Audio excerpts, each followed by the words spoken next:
यानंतर अमरावतीमधून एक धक्कादायक बातमी समोर येते। मेळघाटच्या डोमा आश्रमशाळेत भूतबाधेची अफवा पसरलेली होती।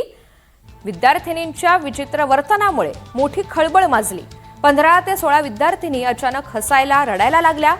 300 पेक्षा अधिक मुली घरी परतलेल्या आहेत। विद्यार्थ्यांनी भीती न बाळगता शाळेत यावं असं आवाहन अनीसने केलेलं आहे। डोमा गावात भूतबाधेची निव्वळ अफवाच आहे असं सुद्धा अनीसच्या वतीनं स्पष्ट करण्यात आलं।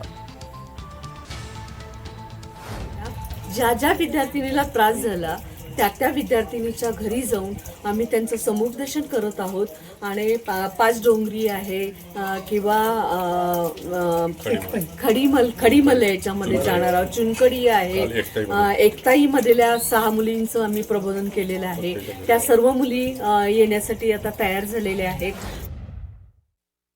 भूत हा प्रकार जगात अस्तित्वात नाही, जे नाही ते अंगात येईल कसे हा एक मानसिक आजार असू शकतो। जसे शिझोफ्रेनिया, मॅनिया, हिस्टेरिया अशा प्रकारच्या मानसिक आजारातून हा प्रकार घडू शकतो। याचा उपचार मानसोपचार तज्ज्ञाकडे जाऊनच केला गेला पाहिजे। विद्यार्थ्यांमध्ये जी भीती निर्माण झाली आहे ती भीती प्रबोधनातून व समुपदेशनातून दूर केली गेली पाहिजे। अखिल भारतीय अंधश्रद्धा निर्मूलन समिती गेल्या 44 वर्षापासून या क्षेत्रामध्ये काम करते।